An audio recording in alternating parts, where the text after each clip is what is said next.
अस्सलामु अलैकुम वरहमतुल्लाहि वबरकातुहू। हमारे दिल साहब और सैयद हैदर सुनाओ की हाल है? ठीक हो जी? ठीक सेहत भी काम कार ठीक जा रहे हो ना? भाई साडी गल करने का टॉपिक ये है कि उधार रोज़मर्रा ज़िंदगी का देखो हिस्सा है उधार लैन देन। पुराने ज़माने का एक दिन वाक्य सुनाने एक बादशाह आई ते बड़ा नखरे वाला आई बड़ा फन्ने खा आई जहरी गल बादशाह जिदे कोल होंदी है आकड़ शाकड़ ते होंदी है ना मोन आजकल चलो मुन दरखास्तां निकल गई ना उस टाइम दरखास्तां दा दौर कोई ना है जिद्दा दिल करे कि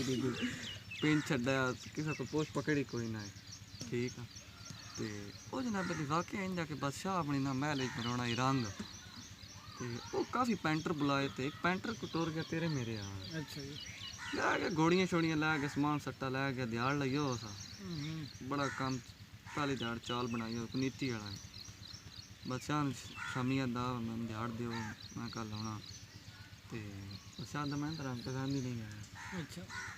पसंद तो ना हो जनाब ठीक मैं अपना समान सट्टा चाह लेना मैं मेरी दीवारी दियो मैं टोर लेना ठीक ठीक है जनाब बादशाह आदा मैं जिस टाइम पसंद नहीं आया मैं तो लौड़े मारा देनी आ दिहाड़ी वो बड़ा परेशान हो गया तरले कार के मिन्नत करा तरले करा टेलर माँ बादशाह ही मुल्क का जी यार पता जिस टाइम बंदे को हिम्मत रही वही बंदा पता जिता हथ हो के आदा अगले जान जा के अल्लाह ताड़े नाल मोकलिया थी गया अगले जान हसन गए तेरे गिरबान हसन गए तो मेरा हक हसी गया ठीक है अल्लाह पाक की पकड़ बड़ी मजबूत है अगले अगे जाके पूरा करा ही लेना मोन ते बादशाह आदा तू खुद से चाड़ लो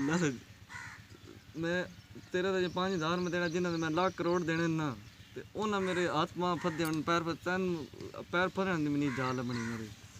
इतों तक काम हो गया वो मुड़ चुप कर 25 पैक टोर गया अल्लाह पाक है।